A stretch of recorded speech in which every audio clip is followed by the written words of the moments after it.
오늘 말씀의 제목입니다. 같이 따라서 볼게요. 예수님의 영광을 바라보며 예수님의 영광을 바라보며 하나님의 구원 사역에 하나님의 구원 사역에 동참하라. 동참하라. 아멘. 인생의 진정한 행복과 기쁨을 누리는 순간은 언제일까요?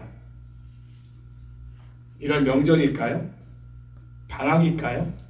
친구들과 만나 재밌게 노는 그런 시간일까요? 많은 사람들은 인생의 진정한 행복과 기쁨을 세상에서 찾아보려고 합니다. 세상이 주는 행복과 기쁨은 그러나 탄산음료처럼 처음에는 자극적으로 우리에게 만족을 주지만 그러나 금방 그 탄산의 거품이 사라지듯이 그 행복과 기쁨도 사라져버리는 것을 경험하게 됩니다. 오히려 행복과 기쁨에 대한 갈증만 더 갈망하고 더 원하는 이런 내 자신으로 이렇게 더 변해가는 것을 보게 됩니다. 더 뭔가를 원하는 만족함이 없는 그런 우리 자신으로 만들어가는 게 세상에서 주는 행복이에요. 세상에 주는 기쁨은 갈증을 유발하는 그런 역할을 한다는 거죠. 만족함이 없다는 거예요. 그러나 그리스도인들이 만물을 다스리시는 하나님의 역사에 동참하고 있다는 사실을 알게 되고 하나님의 구원 사역에 내 자신이 쓰임받고 있다는 사실을 알 때 얼마나 행복하고 보람있고 가치있고 기쁜지 이루 말할 수가 없습니다. 저는 이번 명절에 사실 좀 다들 어렵죠. 다 어려워서 선물을 나누는 사람들은 별로 없어요. 우리 고집사님 집도 예전에 비하면 거의 4분의 1도 선물이 안 들어온 상황이죠. 예. 그러나 선물은 더 요구해요. 더 달라고 요구하는 사람들은 있어도 우리에게 주고자 하는 사람들은 없어요. 물론 우리도 다 힘들고 어렵지만 그러나 명절에 또 나눌 사람들을 나누고 또 섬기고 싶은 마음에 섬길 때 그 기쁨이 그 돈을 쓴 것보다 돈을 쓴 것에 대한 염려보다 더 크다는 것을 경험합니다. 그래서 금요일도 너무 행복했고요. 어제도 너무 행복했고 오늘도 너무 행복할 것이고 내일은 더 행복할 그런 상황들이 우리 한가족교 성도들에게 주어질 거라고 믿습니다. 왜? 하나님이 하시는 일에 우리가 함께 동참하여 쓰임받고 있는 것이 행복이고 기쁨인 거예요. 왜냐하면 하나님 자체가 행복이시고 하나님 자체가 기쁨이시기 때문에 근원이시기 때문에 우리가 그분의 일에 동참하게 되면 그분 안에 있는 행복과 기쁨을 같이 누리게 됩니다. 하나님만 행복하시고 하나님만 기뻐하는 게 아니라 하나님과 함께 하나님이 하시는 일에 동참하여 쓰임받는 사람들, 그들도 하나님이 누리시는 그 행복, 기쁨, 자유, 만족함을 함께 누리게 된다는 것. 마치 전리품처럼 전쟁에 나가 승리하고 나서 거두는 그 전리품을 거둘 때의 기쁨처럼 그것을 우리 모두가 함께 누리게 된다는 것이죠. 저는 그 기쁨과 행복으로 이번 명절을 지금 잘 보내고 있습니다. 여러분도 그렇게 보내고 계신 줄 믿습니다. 초대교회 그리스도인들에게는 이러한 행복과 기쁨이 있었어요. 그들은 비록 심한 핍박과 고난을 받으면서도 위대한 하나님의 구원 사역에 동참하고 있다는 자부심으로 행복과 기쁨을 누리며 살았습니다. 그리고 뜨겁게 성도들 간에 사랑하며 살았습니다. 어려울수록 힘들수록 핍박이 있을수록 성도들을 더 뜨겁게 열정적으로 사랑하며 살았다는 것. 사도 요한도 마찬가지죠. 사도 요한은 반모섬에 지금 있습니다. 휴가 간 게 아닙니다. 놀러 간 게 아닙니다. 유배를 갔습니다. 사도 요한이 반모섬에서 예수의 환난과 나라와 참음에 동참하고 있지만 동시에 성령의 감동하심을 가운데 하나님의 위대한 구원 사역에 지금 동참하고 있다는 거죠. 우리도 마찬가지입니다. 우리를 둘러싼 환경이 우리에게 숨막히고 또 답답하고 괴롭고 힘들고 실망감을 안겨주는 상황들이 계속해서 벌어지고 있지만 그럼에도 불구하고 성령 안에서 매일 주님의 영광을 바라보고 하나님의 존귀한 구원의 사역에 우리가 쓰임받는다는 이 사실로 인해 우리는 큰 기쁨과 보람과 만족과 행복을 누리며 살고 있습니다. 사도 요한이 처한 현실은 우리가 처한 상황보다 더 안 좋은 상황일 것입니다. 그러나 사도 요한의 모습에서 고통스러워하거나 괴로워하는 모습을 볼 수가 없습니다. 그 이유는 사도 요한이 살아 역사하시는 주님의 영광을 바라보고 있기 때문입니다. 스데반 집사님이 순교하는 그 현장에서도 그 얼굴이 천사와 같은 얼굴로 순교를 당하고 있었던 것은 하늘 보좌에서 벌떡 서서 스데반 집사를 바라보고 있는 그 주님의 영광의 모습을 바라봤다는 거죠. 그래서 그 고통스러운 순간에, 그 괴로운 순간에, 그 핍박을 받는 상황에서도 그 얼굴은 천사의 얼굴 같은 하얀 모습으로 그 고통을 이겨내고 있었다는 거예요. 그리고 장렬하게 순교했다는 거죠. 주님의 영광을 바라보는 사람들은 핍박과 환난과 공고 속에도 그들은 정말 기뻐하고 행복하고 만족할 수가 있다는 것을 사도 요한이나 스데반 집사님을 통해 초대교회 성도들의 신앙을 통해서 우리가 알게 됩니다. 핍박이 환난이 우리 안에서 기쁨을 뺏어갈 수 없다는 거예요. 주님의 영광을 바라본다면 그 기쁨과 행복과 만족과 보람과 그 감격을 빼앗아갈 수 없다는 거예요. 질병까지도 그 기쁨을 빼앗아갈 수 없다. 경제적인 어려움이 나에게 있다 하여도 그 행복을 빼앗아갈 수가 없다. 어떤 고난이 와도 주님의 영광을 날마다 바라보며 주님의 그 구원 사역에 내가 쓰임받고 있는 한 그 주님이 주시는 기쁨과 만족을, 행복을 우리는 누릴 수가 있다는 거죠. 특히 고통과 핍박과 공고함과 답답함이 더하여질수록 주님의 영광을 바라보는 순간 너무나 기쁘고 감격스러워 눈물을 흘리게 되고 마음의 큰 위로와 평안을, 또 자유를 우리가 누릴 수가 있게 됩니다. 우리가 정말 힘들 때 찬양 중에 주님의 영광을 바라보는 경우가 있어요. 그때는 막 눈물이 막 그냥 나와요. 근데 그 눈물은 슬퍼서 우는 눈물이 아니에요. 주님의 영광을 바라보는 중에 주님이 찬양의 가사로 나를 지금 만지고 있는 거예요. 나를 막 격려해 주시고 나를 막 터치해 주시고 네가 그런 상황에 있어. 그러나 내가 너를 절대로 포기하지 않아. 그러면서 계속 나를 케어해 주시는 걸 찬양 중에 경험할 때 감격스럽고 눈물이 나고 기쁨의 눈물을 흘리게 됩니다. 설교를 듣다가도 주님이 직접 나를 지금 말씀 가운데 만나주시는 그 주님의 영광을 경험하는 성도들은요, 말씀 중에 막 울고요, 말씀 중에 너무 행복해서 견딜 수가 없어요. 설교 시간이 언제 이렇게 빨리 지나갔는가 싶어. 시간은 막 1시간 반씩 지나갔는데도 10분밖에 안 지난 것 같아요. 완전 몰입돼 버리는 주님의 영광을 바라보는 사람들이 경험하는 것입니다. 지금 겪는 숨막히고 답답하며 괴로운 일들을 그래서 우리는 주님의 영광을 바라보는 가운데 참아낼 수가 있는 것이죠. 사도 요한은 성령에 감동되어 자신의 뒤에서 나는 나팔 소리 같은 큰 음성을 듣고는 몸을 돌이켜 자신에게 말하는 음성을 알아보려고 돌이킬 때 한 번도 보지 못한 형상을 보았습니다. 요한이 처음으로 보게 된 것은 큰 음성의 주인공이 아니라 7 금촛대였습니다. 7 금촛대가 맨 먼저 등장하고 있는 건 촛대의 중요성을 강조하고 있는 것입니다. 다음으로 요한은 그 촛대 사이로 다니시는 인자 같은 이를 보게 됩니다. 다 함께 12절과 13절 말씀을 다시 한번 읽어볼까요? 시작! 몸을 돌이켜 나에게 말한 음성을 알아보려고 돌이킬 때에 7 금촛대를 보았는데 촛대 사이에 인자 같은 이가 발에 끌리는 옷을 입고 가슴에 금띠를 띠고. 아멘.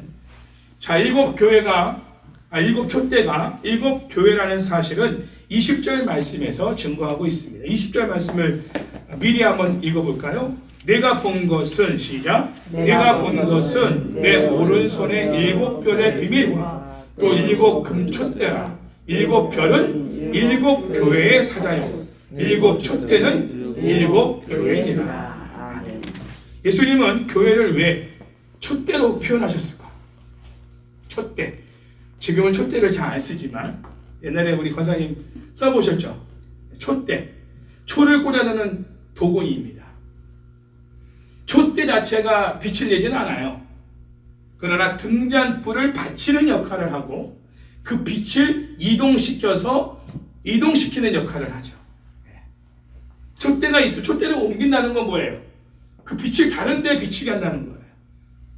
그렇죠? 그거 가지고 뒷간에 갈 수도 있고 그거 들고 뭐 주방에 갈 수도 있고요. 건넌방에 갈 수도 있고 빛이 옮겨지는 거죠.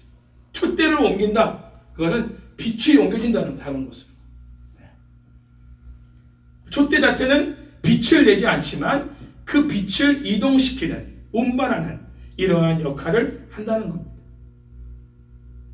7 촛대 위에 7 등불이 있는데 그 7 등불은 성령을 말하고 있습니다.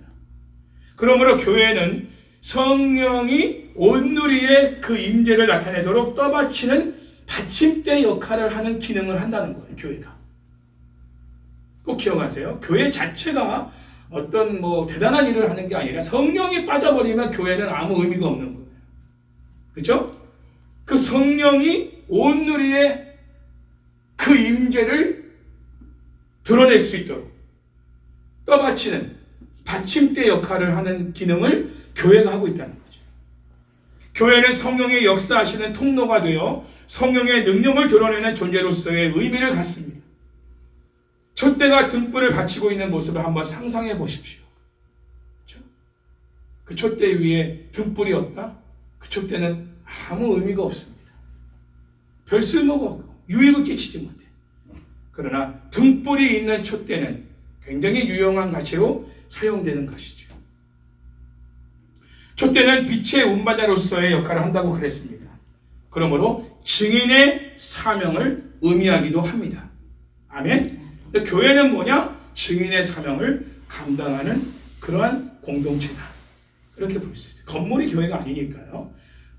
건물에다 아무리 빛을 밝히는 이런 불빛을 막 비치고 십자가 종탑을 세워놓고 해도 그것이 증인의 사명을 감당하는 게 아니라 우리가 성령을 소유한 성도들이 증인의 사명을 감당하는 것이다. 스가랴 4장 2절에서도 등잔대라는 말이 나와요. 스가랴 4장 2절이. 그 등잔대는 이스라엘을 의미하고 있습니다. 그리고 요한계시록에 나오는 7 금촛대는 7 교회를 의미하고 있어요. 이스라엘은 약속이고 교회는 그 약속의 성취인 새 예루살렘이라고 말할 수가 있습니다. 7 금촛대의 교회는 7 등불인 성령의 임재 가운데서 빛을 발하게 됩니다. 성령은 지금도 교회를 통해 하나님의 구원 사역을 진행하고 계십니다.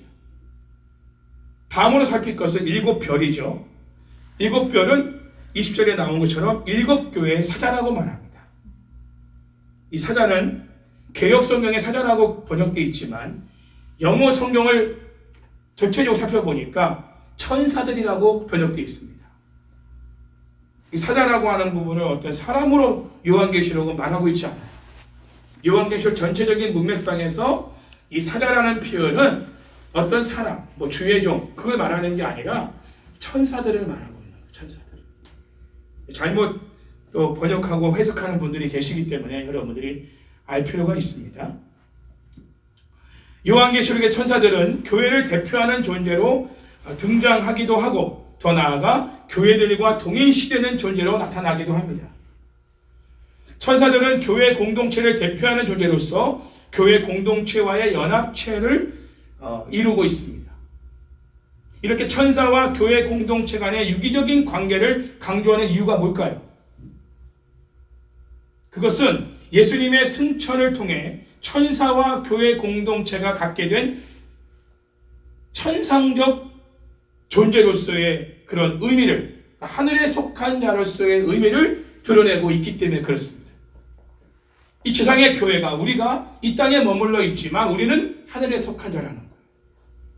천사들과 교회가 연합되어 있는 존재라고 하는 사실은, 천사들은 하늘에 속한 존재죠. 동시에 이 지상에 머물러 있는 교회된 성도들도 하늘에 속한 자라. 하는 사실을 강조하기 위해서 지금 천사들 그리고 교회 공동체를 유기적 공동체로 연합체로 그렇게 보고 있다는 것입니다. 우리는 땅에 속한 자가 아니라 하늘에 속한 자라는 거예요.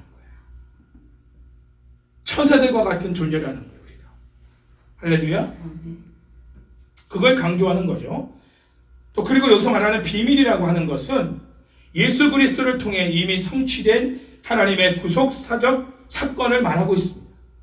이 비밀이 하나님을 모르는 사람들에게는 숨겨져 있죠. 이 복음의 비밀이 그들에게는 가려져 있어요. 그러나 하나님이 택하여 부르신 백성들에게는 이 비밀이 밝혀졌어요. 이 비밀이 뭔지를 알아요. 그리고 그 비밀 되신 예수 그리스도, 그 복음을 믿고 그리고 그 복음 안에서 살아가는 그런 삶을 살기 때문에 그 비밀을 아는 사람들은 그 비밀을 통해서 감사하고 감격하고 감동하는 이러한 삶을 살게 되는 거예요. 오늘도 말씀을 증거하지만 하나님의 성령 안에 거듭난 심령들은 이 말씀을 통해 감동과 감사와 감격을 느끼게 돼요. 그러나 이 말씀이 들어지지도 않고 깨달아지도 않고 믿어지지 않는 사람들은 이 설교가 지겹고 따문하고 괴로운, 이해도 안 되는 그런 메시지가 되기 때문에 정말 거기서 어떤 감격이나 감동을, 감사를 누릴 수가 없는 것이죠. 닫혀져 있으니까. 이 눈이 열리고 귀가 열리고 우리의 마음이 열리고 우리의 지각을 열어주실 때 하나님의 그 복음의 비밀, 말씀의 비밀을 성령님께서 풀어주시는 거예요. 듣는 중에 깨닫게 하시고 믿게 하시고 순종케 하셔서 우리 삶 속에 증명해 주시는 분이 성령님이시거든요. 그 거듭난 심령들만이 경험할 수 있는 은혜인 겁니다. 특별한 은혜죠. 특별 계시. 자, 그럼 하늘 보좌 우편에서 교회를 통해 일하시는 주님의 모습이 어떤 모습인가를 한번 살펴볼게요. 13절부터 16절까지 우리 주님의 모습이 하늘 보좌 우편에 서서 앉으셔서 온 우주 만물을 통치하시는 주님의 모습입니다. 같이 읽을까요? 촛대 사이에 인자 같은 이가 발에 끌리는 옷을 입고 가슴에 금띠를 띠고 그의 머리와 털의 희기가 흰 양털 같고 눈 같으며 그의 눈은 불꽃 같고 그의 발은 푸른불에 단련한 빛난 주석 같고 그의 음성은 많은 물소리와 같으며 그의 오른손에 7별이 있고 그의 입에서 좌우에 날성검이 나오고 그 얼굴은 해가 힘있게 비치는 것 같더라. 아멘. 주님께서 왜 이 같은 모습으로 요한에게 드러내셨을까요? 그것은 촛대인 교회들로 인하여 그 빛을 더 강력하게 발하게 하시기 위해서입니다. 주님은 교회에 말씀이 필요한 것을 알고 계십니다. 말씀이 있어야 교회는 다시 그 빛을 밝힐 수가 있습니다. 다시 말하면 당시의 교회들이 너무나 세속적이고 인본주의화 되어서 하나님의 거룩함과 영광스러움을 나타내지 못하고 있었기 때문에 주님은 요한에게 주님의 영광스럽고 거룩한 모습을 보여주십니다. 주님을 증거해야 될 교회들이 주님이 어떤 모습으로 하고 계신지를 알아야 되는 거예요. 내가 직접 보진 않았지만 요한을 통해서 본 그 주님의 모습을 기록하였고 그 기록한 주님의 모습을 이제 7교회 성도들이 다 이 글을 읽으면서 주님이 이런 모습으로 계시는구나. 주님이 이런 모습으로 우리를 온 우주 만물을 통치하고 계시구나. 그래서 주님의 몸된 교회가 주님을 증거하는 가운데서 내가 믿고 내가 바라보는 그 주님의 영광스럽고 거룩한 모습이 어떤 모습인지를 우리가 알 때 교회된 우리들도 그런 주님의 영광스럽고 거룩한 모습으로 살아가고 그런 가운데서 주님의 말씀을 복음을 우리가 힘있게 주님이 이런 분입니다. 주님은 이런 위대하신 분입니다. 거룩한 분입니다. 라는 걸 담대히 증거할 수 있도록 하기 위해 요한에게 주님의 이러한 모습을 나타내 보여주신 것이다. 오늘날 우리가 보고 듣는 교회의 모습도 사도 요한이 계시록을 기록할 당시의 교회들 모습과 다르지 않습니다. 너무나 인간적이고 세속적인 모습들이 많이 있습니다. 왜냐? 주님의 거룩하고 영광스러운 모습을 보지 못하기 때문에. 내가 믿는 그분이 어떤 모습을 하고 계신가, 그리고 어떤 분이신가를 우리가 그냥 귀로만 듣는 게 아니라 눈으로 직접 보고 그 영광을 바라보며 그 주님을 우리가 증거할 때는요, 주저할 것도 없고 우리의 얼굴에도 빛난 얼굴로 주님을 증거하게 되는 거예요. 마치 모세가 하나님을 40일 동안 대면하고 내려왔을 때 이스라엘 백성들이 그 모세의 얼굴을 볼 수가 없었던 거예요. 그 하나님의 영광의 빛이 모세에게 남아있는 거예요.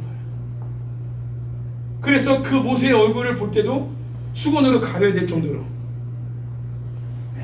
우리가 늘 주님의 영광을 바라보고 그분의 거룩함을 바라보고 그분과 교제하고 살아가면 우리의 모습에도 주님의 거룩함과 영광스러운 모습이 배어있단 말이에요. 결국 교회가 세속화되고 인본주의되는 것은 교회가 바라볼 분을 바라보지 않고 있다는 거예요. 세상을 바라보고 있다는 거죠. 성도들이 세상을 바라보고 있기 때문에 세상화되는 거예요. 세속화되는 거예요. 인본주의가 되는 거예요. 교회 안에서도 하나님보다 인간이 더 추앙받는 그런 단체가 되는 거고 기업 같은 곳이 되는 겁니다. 가치가 돈이 되고 가치가 성공이 되는 그런 집단이 되는 거예요. 왜? 세상을 바라보니까. 여러분들이 책을 읽더라도 세상의 가치관에 따라서 기록된 책은 여러분이 많이 안 보는 게 좋아요. 보긴 보세요. 그러나 성경을 더 많이 보세요. 성경 속에서 하나님의 영광을 보셔야 돼요. 내가 믿는 분이 어떤 모습인지는 우리가 알아야 될 거 아니에요. 그분이 나에게 어떤 말씀을 하시는가를 알기 전에 말씀하시는 그분이 어떤 모습을 하고 계시고 어떤 영광스러움과 거룩함을 하고 계신지, 그분의 전능함이 어느 정도인지를 우리가 성경을 통해서 알아야 된다는 거예요. 내가 믿는 하나님이 어떤 분인지를 알아야 될 거예요. 또 내가 증거하는 예수님이 과연 어떤 모습으로 지금 온 우주 만물을 통치하고 있는지 그 요한계시록에서 기록되어 있는 거예요. 요한이 직접 봤으니까. 할렐루야. 아멘. 그래서 요한이 예수님의 그 영광스럽고 거룩한 모습을 보게 된 것입니다. 그리고 그것을 그대로 기록하여 우리들에게도 알려주고 있는 거죠. 예수님은 이런 모습으로 우리를 지금 통치하고 계시다. 그러니 우리가 주님을 전할 때, 주님의 말씀을 전할 때 우리는 담대하게 전해야 한다. 이런 것이죠. 교회가 등대의 역할을 감당하면 복음의 빛을 비출 때 어둠에 거하던 자들이 길이요 진리요 생명이신 예수님을 믿고 어둠의 죄악길에서 돌이켜 하나님께 나오게 됩니다.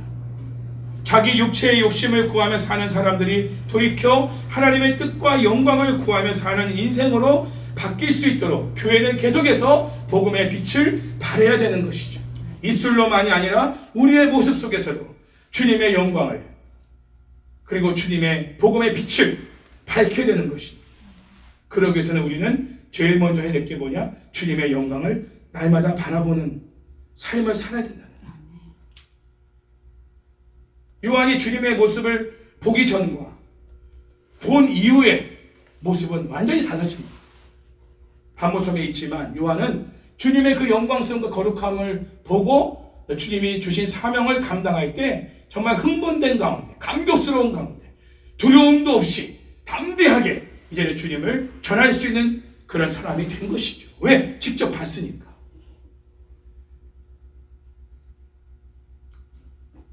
세속화된 교회를 가보면 한 가지 특징이 있어요. 그거는 죄를 강조하지 않는다는 겁니다. 죄에 대해 설교하지 않는 교회. 세상 사람들로 하여금 지금 살고 있는 삶의 방식을 바꾸라고 말하지 않는 교회. 불이 꺼진 등대와 같고 심지가 꺼진 촛대와도 같습니다. 굳이 우리가 야단치고 책망하지 않아도 우리가 사는 거룩하고 영광스러운 삶을 보여줌으로 인해서 그들 스스로가 책망을 받는 거예요. 우리가 굳이 말로 책망하지 않아도 우리가 하는 행동을 통해서 그들 스스로가 자신을 책망하게 되는 겁니다. 아, 정신 차려야겠다. 나 정말 잘못 살았구나. 이러면 안 되지. 저렇게 살아야 정상인데 내가 좀 잘못된 거야. 여러분, 정상이 아닌 사람들과 같이 살다 보면요, 그게 내가 정상인 것처럼 보이는 거예요. 정상이 아닌데 정상이 아닌 사람과 같이 있다 보니까 그게 정상이구나 착각하는 거예요. 근데 정상인 사람들 속에 정상이 아닌 사람이 들어가 버리면 내가 정상이 아니구나라고 아는 거예요. 할렐루야. 빛과 소금이 된다는 건 뭐냐면 복음을 소유한 사람들이 복음을 소유한 삶을 살아내는 거예요. 근데 복음이 없는 사람들이 복음이 있는 사람들의 삶을 보면서 내 삶은 왜 이럴까? 내 삶은 왜 이 모양일까? 깨닫는 거예요. 뭐가 문제인가? 저 사람에게는 뭐가 있길래, 저 사람들에게는 뭐가 있길래 저렇게 사는 걸까? 궁금한 거죠. 그리고 자기가 부끄러운 거죠. 책망을 받은 겁니다. 성령의 역사하신 거죠. 궁금한 거예요. 그래서 물어보는 거죠. 우리 속에 있는 비밀을 물어보는 거예요. 그렇지, 당신 애들은 뭐가 있길래 그렇게 살아가냐? 그랬을 때 우리가 얘기하는 거예요. 우리는 복음을 소유한 사람이에요. 복음의 삶이 바로 이런 삶이에요. 예수님이 보여주신 삶이 이런 삶이에요. 하나님 나라는요, 섬김과 나눔을 통해 세워집니다. 아시죠? 하나님의 통치가 임하는 곳에는 저번 주 말씀드린 환난과 인내도 있지만 그 환난과 인내 속에서도 꾸준하게 드러나고 있는 모습이 뭐냐면 섬김과 나눔이에요. 그런 환난을 당해도, 그런 인내 가운데 있어도 원수까지도, 나에게 핍박한 사람까지도 아낌없이 섬기고 나누는 삶을 살아내는 사람들이 복음을 소유한 사람들입니다. 그래서 충격을 먹는 거예요, 세상 사람들이. 자기는 절대로 할 수 없는 일을 하고 있는 겁니다. 뭐가 있길래 저 사람 속에 저런 삶을 살아낼 수가 있나? 그것도 억지로 하는 것도 아니야. 기쁘게 하는 거야. 자원해서 하는 거야. 뭐 받을 걸 계산하고 하는 게 아니라 그냥 거저주는 거야. 감사하다는 말, 고맙다는 말 안 들어도 괜찮아. 그냥 나는 나누고 섬기는 게 기쁜 거야. 세상 사람들 비즈니스적인 차원에서의 주고받는 게 아니라는 거를 아는 거죠. 이건 진정이야. 이건 진정이야. 이건 진정으로 우리에게 이런 걸 나눠주는 거야. 정말 감동이다. 저 사람은 도대체 뭐지? 내가 볼 땐 나보다 더 어려운 것 같은데 근데 어떻게 나한테 이렇게 넉넉함으로 줄 수 있나? 예, 하나님 나라를 소유하고 있으니까. 우리의 공급자가 있으니까 우리는 믿는 구석에 있는 사람들입니다. 할렐루야. 절대 망하지 않아요. 우리는 하나님 나라가 망하지 않는데 어떻게 우리가 망합니까? 우리는 하나님 나라 통치 속에 있는 백성들인데 당장 없다고 해서 우리가 인색하면 안 돼요. 없어도 나누는 거예요. 우리는. 놀라운 건 그럴 때 하나님이 더 부어주신다는 거죠. 우리가 움켜쥐면요, 하나님 절대로 우리에게 유통하시지 않습니다. 어려울수록 풀어야 돼요. 그렇죠? 요셉이 어떻게 애굽 땅을 또 온 세계를 섬겼는지 잘 보세요. 모두를 살게 하게 나눴잖아요. 5분의 1만 바치라는 거예요. 하나님 나라의 모습이에요. 5분의 4는 너희들이 먹으라는 거예요. 너희들이 가져라는 거예요. 너희들이 수고한 대로 가져가라는 거예요. 5분의 1은 바로에게 바쳐라. 그래서 애굽도 살게 하고 그 온 사람들을 다 살리는 거예요. 요셉의 그 가치관은 하나님 나라에 있는 거예요. 하나님 사실 요셉이 한 게 아니죠. 하나님이 요셉을 통해 지금 전 세계를 통치하는 모습을 보여주고 있는 거예요. 할렐루야. 지금도 마찬가지. 요셉과 같은 하나님의 통치 속에서 지혜롭게 우리가 섬기고 나누는 삶을 통해서 한 사람도 핍절한 사람들이 없는 이러한 삶을 살기를 하나님 아버지는 원하고 계시다. 그래서 환난과 핍박이 있어도 하나님 나라 복음을 소유한 사람들은 섬김과 나눔이 멈추지 않습니다. 그리고 우리가 힘들고 힘들수록 더 섬기고 나눌 때 더 강력한 복음의 능력이 나타나는 거예요. 그때 영혼 구원의 역사가 일어나는 거죠. 제가 가수 시험과 정혜영 그 부부의 이야기 저는 몰랐어요. 그분들 집이 없는 줄. 집을 샀어도 벌써 몇 채를 샀을 거예요. 정혜영 그 자매가 너무 귀하더라. 내 집 장만하는 게 꿈인데 그 장만하려고 하다 보니까 정혜영 자매가 그 시원한테 우리 장만하는 건 나중에 하고 우리 저 아이들을 품자. 105명인가? 그 아이들을 입양한 거예요. 그 한 아이당 매달 얼마씩 생활비를 지불을 해야 됩니다. 그거를 그 아이들이 성장해서 자립할 때까지 책임을 져야 돼요. 그래서 입양인 거예요. 뭐 1년 섬기고 2년 섬기는 게 아니에요. 그 아이들이 직접 자립해서 스스로 살아갈 수 있을 때까지 생활을 책임져야 되는 거예요. 보호자 역할을 하는 거예요. 멋있지 않아요? 남들이 보면 웃기겠죠. 뭐 건물 빌딩 몇 개씩 갖고 있는 그런 가수들, 연예인들을 보면 야 미친 짓을 하고 있다고 하겠지만 그들도 나중에 알걸요? 자기들이 공허할 때 내 인생과 저 사람들의 인생을 비교할 때가 올 겁니다. 나는 건물이 많고 돈이 많은데 왜 행복하지 않을까? 왜 이렇게 내 마음은 공허할까? 근데 그들은 너무 기뻐, 너무 행복해, 너무 감격스럽고 얼굴이 늙지도 않아. 나이가 들어도 얼굴이 늙지가 않아. 주름살도 없어. 도대체 뭐지? 비밀이 뭔가? 비결이 뭔가? 섬김과 나눔의 삶을 힘써서 감당하고 있는 거예요. 그래서 필리핀 지역까지 하나님 나라를 확장시키는 역사를 하고 있는 거예요. 네. 놀랍죠? 그게 하나님 나라의 모습이에요. 자, 그래서 우리가 주님의 영광스러운 모습을 날마다 바라보는 것이 중요한데, 자, 이게 주님의 모습을 한 번씩 살펴봅니다. 자, 빠르게 할게요. 첫째로 사도 요한은 발에 끌리는 옷을 입고 계신 주님의 모습을 보았습니다. 발에 끌리는 옷은 옛날에 제사장들이 입었던 겉옷입니다. 겉옷. 자, 예수님은 대제사장으로서 온 인류의 죄와 죄로 인한 고통과 염려를 대신 짊어지셨고 하나님과 인간 사이의 중보자가 되어 주셨습니다. 지금도 하나님의 백성들이 죄와 문제를 가지고 예수님께 나아가면 예수님은 나의 죄와 나의 문제들을 가지고 하나님 아버지 앞에 나아가서 그거를 고합니다. 그러니까 주님이 고하는 건 하나님이 안 들어줄 수가 없어요. 그래서 주님이 내 기도를 또 내 죄의 문제를 하나님 앞에 구하니까 하나님이 내 죄도 사해 주시고 그리고 내 기도도 들어주시는 거예요. 내 열심으로 내 의를 가지고 하나님 내 기도를 들어주실 줄 믿습니다. No, 하나님은 절대로 나의 의와 열심과 노력을 가지고 40일 금식 기도한다고 해서 하나님이 내 기도 들어주시는 거 아니에요. 예수님 보고 들어주시는 겁니다. 우리 예수님을 의지하는 정도가 어느 정도인가? 예수님을 사랑하는 정도가 어느 정도인가? 예수님과 교제하는 정도가 어느 정도인가는 하나님이 정확하게 아시거든요.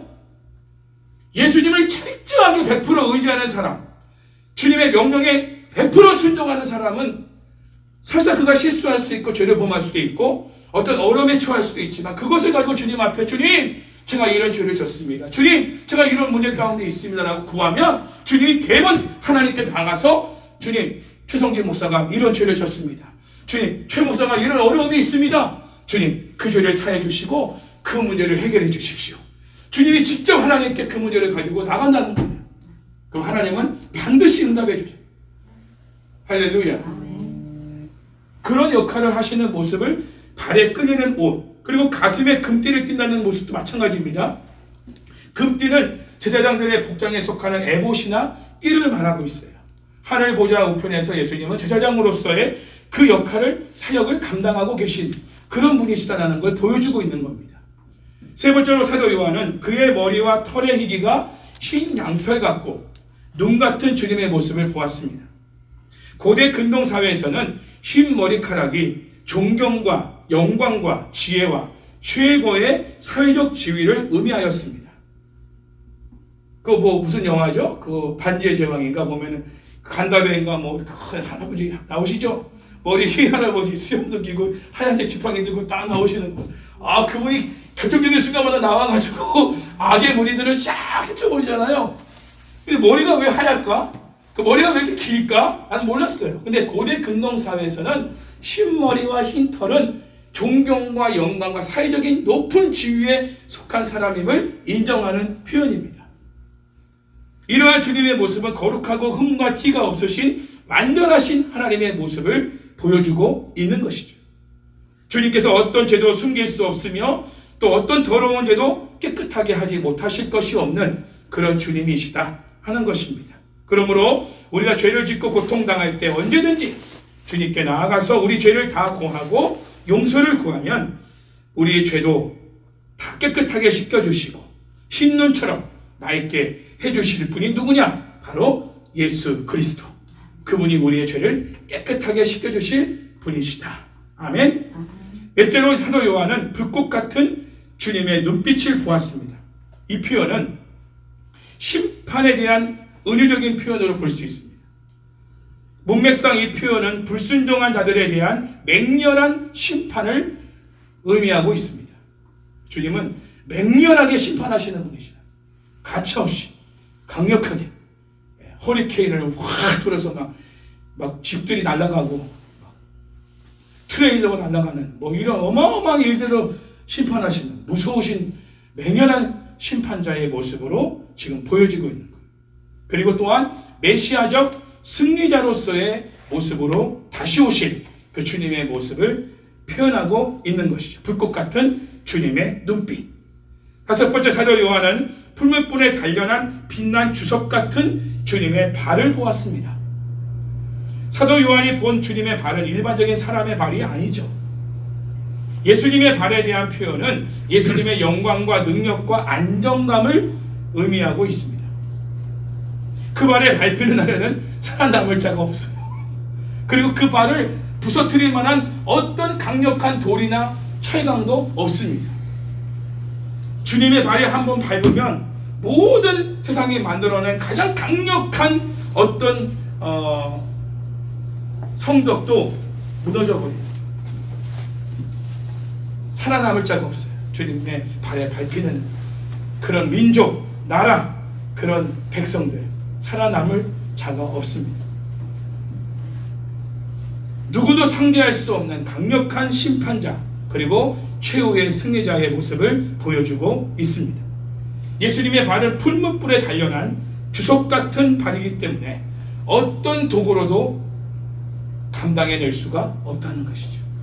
그러므로 예수님이 다스리는 나라와 통치는 세상 나라와는 달리 영원할 수밖에 없습니다. 왜? 상대에서 그 나라를 꺾을 나라가 없거든요. 세상 나라가 주님이 통치하는 나라를 상대할 수가 없어요. 그 정도로 강력한 나라이기 때문에 영원히 그 나라가 유지될 수가 있는 것이죠. 이게 바뀔 수가 없는 거예요. 주권이. 계시록이 기록된 당시에 소아시아 7교회 성도들이 볼 때는 로마의 폭군 황제인 네로가 승리자인 것처럼 보였을 것입니다. 그리고 그 네로 황제를 두려워했을 것입니다. 네로 황제에게 잘못 잡히면 이제 죽음이거든요. 네로가 신이었으니까. 그러나 진정한 승리자여 정복자는 네로가 아니라 예수 그리스도이심을 나타내 보여주어 교회와 성도들이 담대하게 믿음을 지켜나가며 복음의 빛을 강력하게 발할 수 있도록 하기 위해 주님이 풀무불에 단련해 주석 같은 발을 가지고 서 계신 주님의 모습으로 요한에게 보여진 것이고 그거를 기록하여 성도들도 주님이 이런 모습으로 서 계시다. 심판자의 모습으로 서 계시다. 그러므로 네로를 두려워하지 말고 주님을 두려워하라. 이런 메시지를 보내고 있는 거예요. 죽음을 두려워하지 마라. 네로 황제를 두려워하지 마라. 우리 주님은 더 위대하시고 강력한 심판자이시다. 주님이 네로 또한 심판하실 것이다. 그러니 쫄지 말고 담대하게 복음의 빛을 발하여라.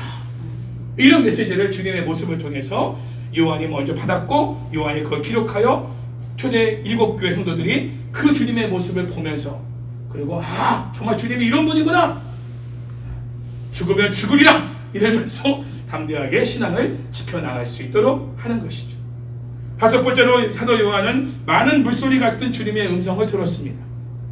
이 모습은 권세 있는 주님의 말씀을 상징하죠. 주변의 소리를 다 삼켜버릴 만큼의 강력한 메가톤급 말씀임을 보여주고 있습니다. 하나님께서 우리에게 말씀하실 때는 우리의 목소리를 내지 말아야 됩니다. 아니 내봤자 들리지 않습니다. 잠잠해야 됩니다. 아무리 내 목소리가 크다 한들 주님의 말씀을 꺾을 수는 없습니다. 제가 큰 소리로 설교 안 해도 주님의 말씀이 제가 적은 소리로 여러분에게 증거해도 여러분 속에 정말 주님이 그 말씀을 들려주시고자 하신다면 어마어마한 큰 소리로 여러분에게 들리게 하실 거예요. 그래서 그동안 내 생각이 복잡하고 정리가 안 되고 막 5만 가지 그 어떤 음성들이 막 내 속에서 밖에서 막 들려와서 정신을 못 차리고 정리가 안 되는 상황에서 그 말씀이 딱 들어오는 순간에 그게 한순간에 다 정리가 되어버려. 모든 생각, 모든 말, 모든 들리는 소리들이 싹 다 잠잠해질 수밖에 없게 만드는 강력한 메시지, 하나님의 말씀. 그 말씀이 여러분에게 임하는 그 순간에는 여러분이 아주 단순한 사람이 될 수밖에 없는 거예요. 그리고 그대로 갈 수밖에 없어. 왜? 그게 하나밖에 지금 들려지는 게 없으니까. 선택사항이 없어. 그거밖에 없는 거지. 그러니까 그대로 가는 거예요. 그게 진짜 믿음의 발걸음이 되는 거고, 그때 하나님은 그 말씀대로 역사하심을 경험하게 되는 거예요. 어제 우리 은총이도 말씀을 뽑았어요. 드디어 우리 어머니도 뽑았고, 은총이는 내가 산을 향하여 눈을 돌리라. 나의 도움이 어디서 올꼬? 천지를 지으신 여호와에게서로다. 아유, 깜짝 놀랐어요. 그 말씀을 듣고. 예? 도움을 세상에서 친구들에게서 찾고 다녔는데 없어. 도와줄 사람이. 답답하죠. 이모부가 도와줄 줄 알았더니 이모부도 깎아무소식 아무 말도 없어. 컴퓨터 쪽이 지금 또 사양길이야.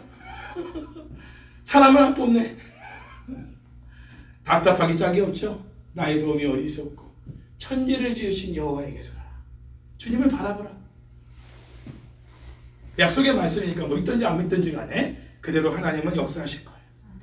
네.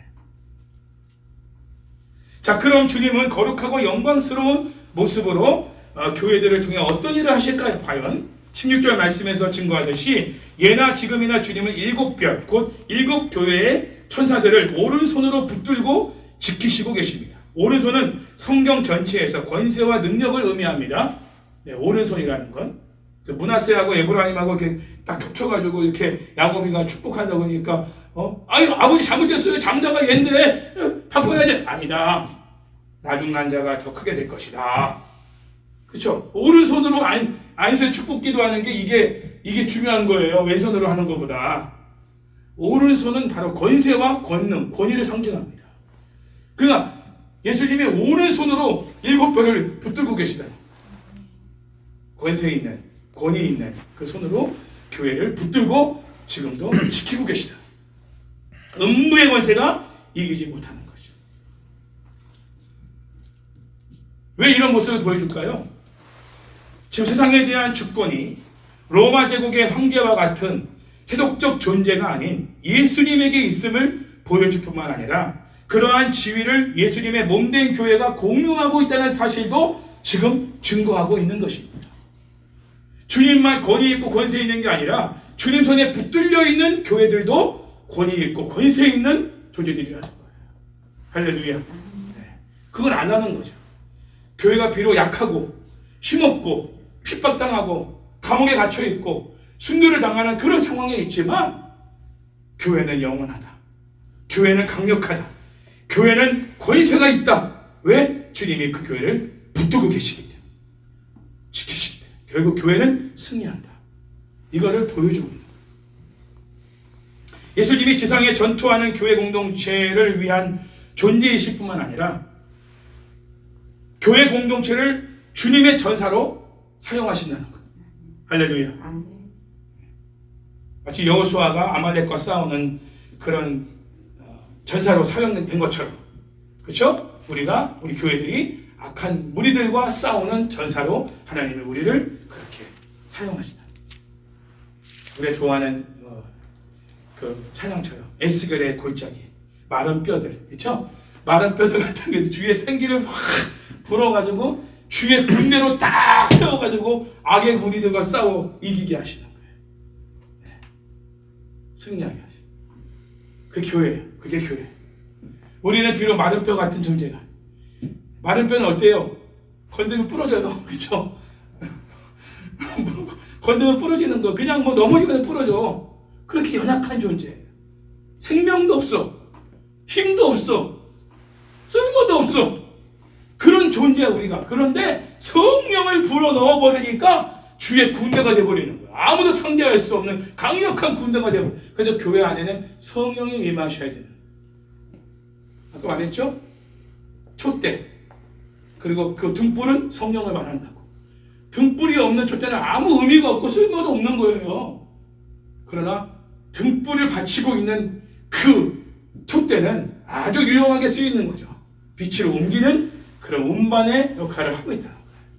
성령을 우리가 모시고 성령 충만하게 살아갈 때는 우리가 귀하게 쓰임받는 어마어마한 빛과 소금의 역할을 감당하는 도구로, 전사로 우리가 하나님을 통해 주님의 손에 붙들려 쓰임받게 되는 것이죠. 또한 16절에서 그의 입에서 좌우에 날성검이 나오고 그 얼굴은 해가 힘있게 비치는 것 같더라는 표현은 예수님을 심판주로 소개하고 있습니다. 이사야 11장 4절에 보면 메시아가 그의 입에 막대기로 세상을 치멸하고 증거하고 있는데요. 시시빈역은 그의 입에 막대기를 뭐라고 번역하고 있냐? 그의 입에 말씀. 막대기가 뭐라고요? 말씀으로 번역하고 있습니다. 개역 성경에는 막대기라고 이렇게 번역되어 있지만 말씀.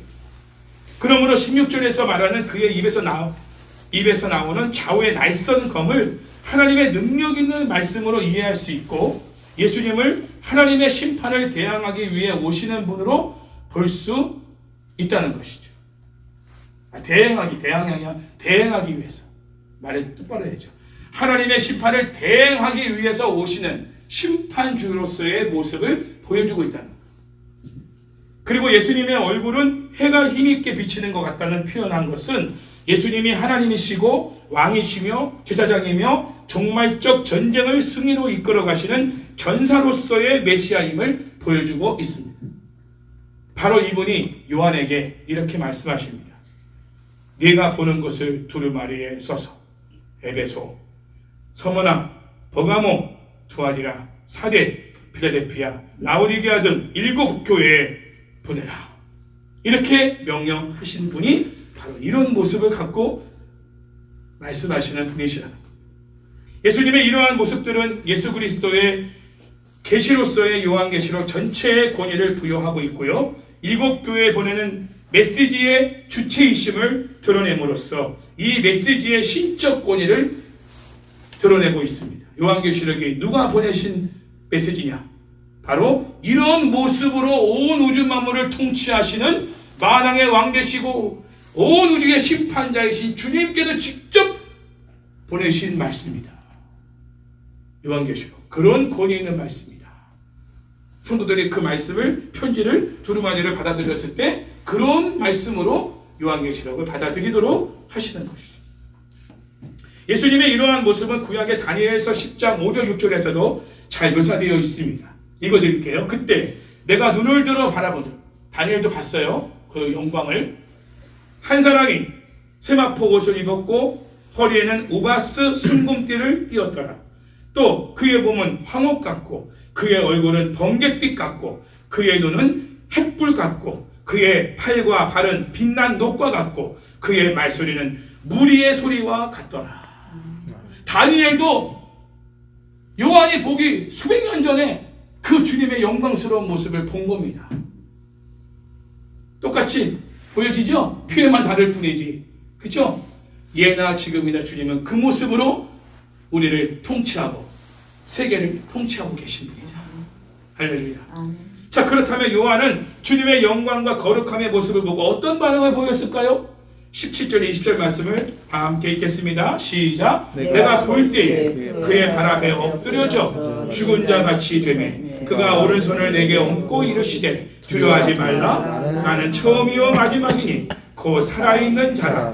내가 전에 죽었었노라. 볼지어다 이제 세세토록 살아있어 사망과 음부의 열쇠를 가졌노니 그러므로 내 본 것과 지금 있는 일과 장차 될 일을 기록하라. 내가 본 것은 내 오른손의 7별의 비밀과 7 금촛대라. 7별은 7 교회 사자요 7 촛대는 7 교회니라. 자, 거룩하고 영광스러운 주님의 모습을 본 요한은 제일 먼저 주님 발 앞에 엎드려져 죽은 자와 같이 되었어요.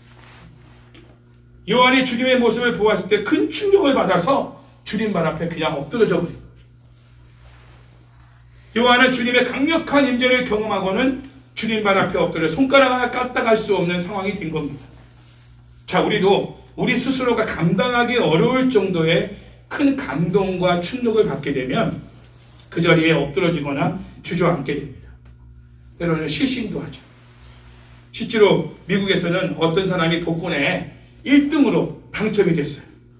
그 충격과 감동에 심장마비에 걸려서 쓰러져 죽는 일이 발생했습니다. 써보지도 못하고 그냥 죽어버렸어. 너무나 충격을 받아버린 거야. 그러나 요한이 경험한 것은 세상에서 경험할 수 없는 매우 충격적인 경험을 한 겁니다. 세상에서는 볼 수 없는 주님의 거룩하고 영광스러운 모습을 보았을 때 요한은 충격을 받아 이 몸이 도무지 감당할 수 없는 그런 상황이 돼서 정서적으로까지도 매우 불안한 상태에 이르게 됩니다. 이상한 사람이 되버려요. 성령께서 또한 우리에게 감동을 주시면 그 순간 우리의 정서도 매우 불안해집니다. 뭐 우울증이 오고 뭐 불안증이 와서만 그런 게 아니라 성령의 감동이 강력하게 임할 때도요, 우리 정서에 막 요동을 치는 것을 느끼게 돼요.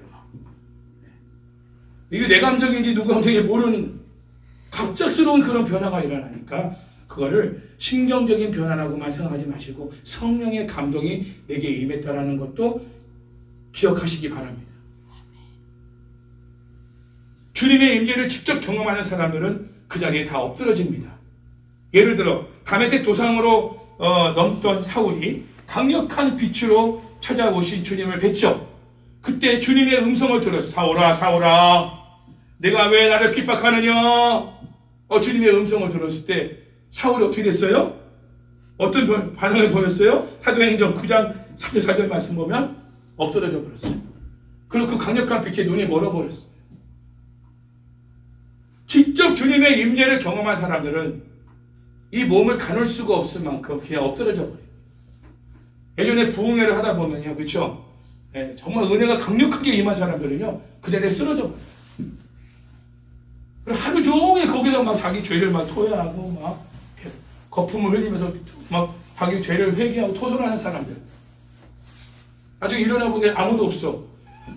자기 혼자 새벽 몇 시까지 자기가 지금까지 지은 모든 일을 다 토한 거예요.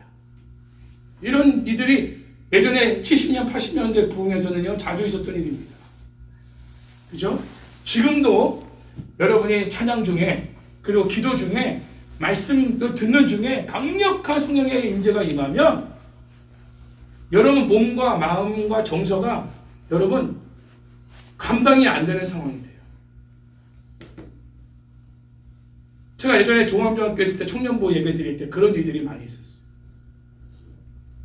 말씀 듣는 중에 막 무릎을 끊어버리는 친구들이 있고, 말씀 듣다가 갑자기 서버리는 애가 있고, 그때 거의 2시간 넘게 서기했거든요. 마태복음 강의를 했는데 막 우는 친구가 있고, 별별 일이 일어났었어요. 찬양을 거의 한 40-50분 동안 찬양을 했고, 기도를 한 20분 동안 하고, 설교를 거의 뭐 한 2시간 넘게 했으니까 2시에 예배 시작하면 6시 반에 끝났어요. 예배가. 저녁 먹고 목장 모임하고 그렇게 했는데, 와, 저는 그때 놀라운 하나님의 임재를 경험했어요. 여러분도 그런 경험이 인생에 있어서 한두 번쯤은 있었는 줄로 압니다. 또 있기를 축복합니다. 또한 요한계시록 강의 말씀을 듣는 중에도 그런 경험을 할 수 있길 바라요. 앞으로 우리가 처한 환경이 고통스럽고 힘겹고 견디기 어려운 상황에 있다면 주님께서 친히 찾아오시어 감당할 수 없을 만큼의 실제적인 위로와 기쁨을 주실 수 있도록 그러한 하나님의 임재를 경험할 수 있기를 바랍니다. 주님의 말씀은 머리로만 이해하는 것이 아니라 감동과 열정이 올라와야 돼요. 왜냐하면 주님은 우리에게 설교자의 입술로만 말씀 전하는 게 아니거든요. 성령의 감동하심이 임하는 거예요. 엠마오로 가는 두 제자가 부활하신 주님께서 말씀하신 것을 깨닫게 됐을 때 그 마음이 뜨겁지 아니하더냐. 마음이 뜨거워지는 거예요. 그 말씀이 내 속에서 나를 막 움직이는 거죠. 그런 말씀을 여러분이 매주 말씀을 통해 들어야 되고, 읽을 때도 그런 감동을 받아야 돼요. 정말 주님의 말씀은 뜨거운 말씀이요, 감동의 말씀이요, 충동의 말씀인 것이죠. 그러므로 주님의 영광과 거룩함을 보게 되는 자는 반드시 말씀을 들을 때 큰 감동과 충격을 받을 뿐만 아니라 감당할 수 없는 위로와 힘을 받게 됩니다. 정말 말씀 때문에 버티고 견딜 수 있는 삶을 살아가는 거예요.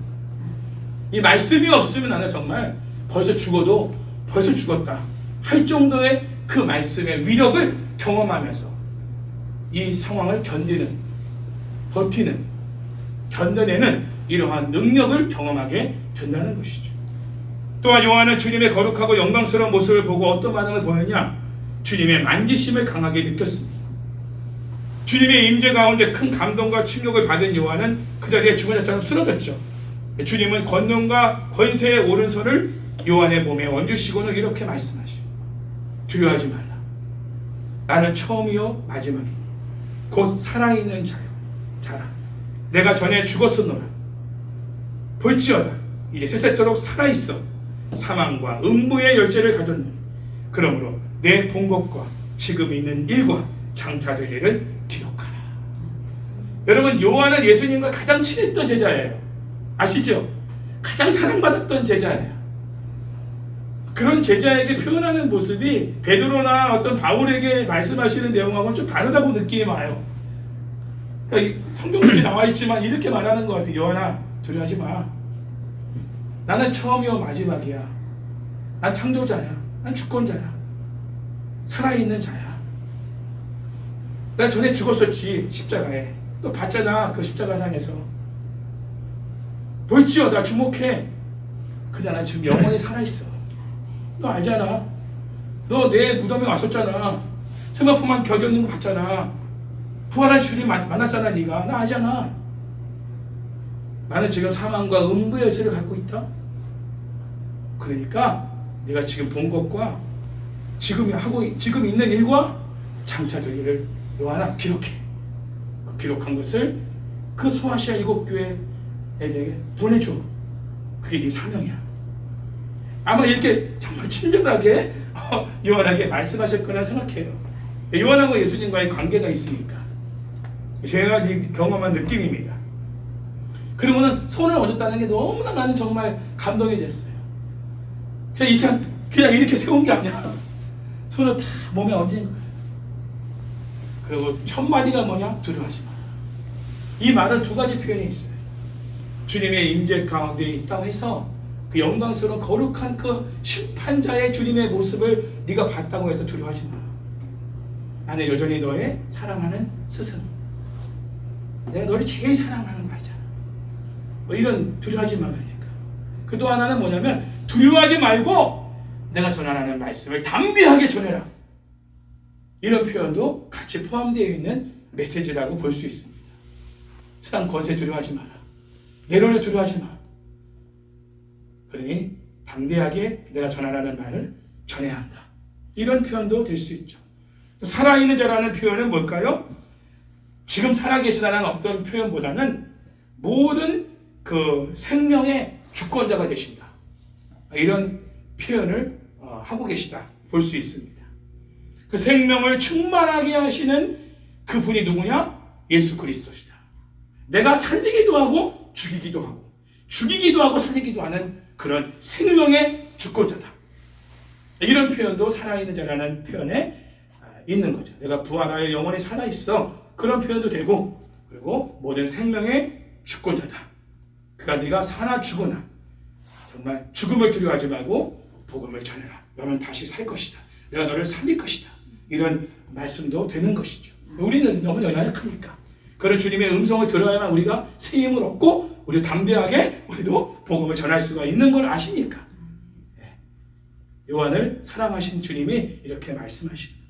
자, 요한에게 예수님을 소개하시고 나서 두려워하지 말고 말씀을 선포하라고 격려하신 후에 예수님이 어떠한 일을 하고 계신지를 마지막으로 보겠습니다.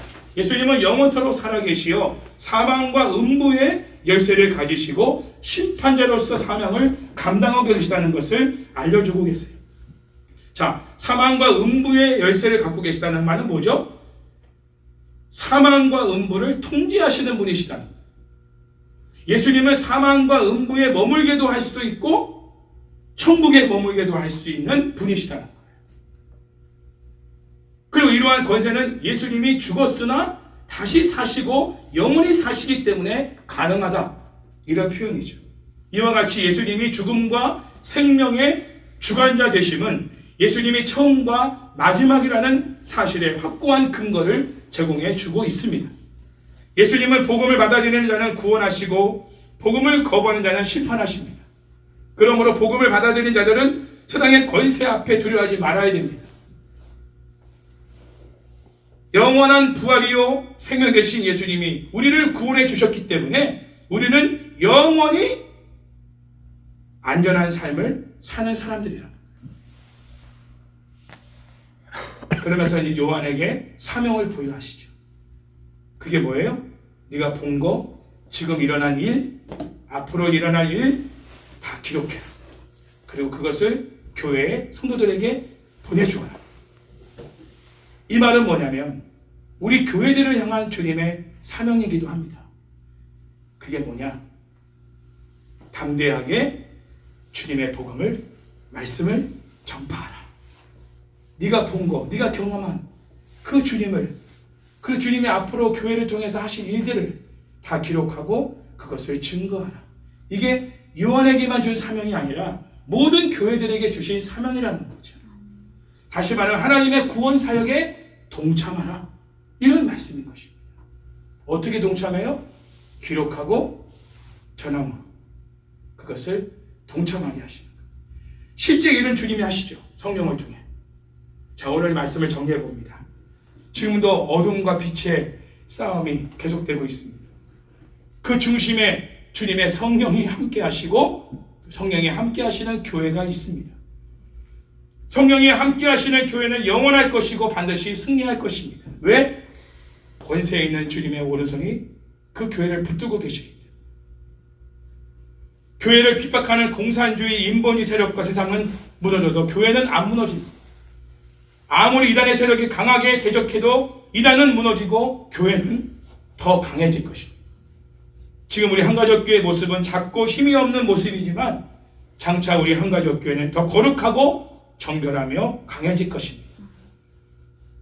우리는 요한계시록을 통해 한가족교회 다스리시는 분이 온 우주 만물을 통치하시는 예수님임을 믿고 하늘 보좌에 앉아 온 우주 만물을 통치하시고 우리 교회를 통치하시는 그 예수님이 어떤 영광스러움과 거룩함을 가지고 계신 분인지를 우리가 알았으니 이제 주님이 이루신 그 구속사역에 우리가 함께 동참하여 쓰임받는 가운데 승리자의 삶을 살기를 주의 이름으로 축원합니다.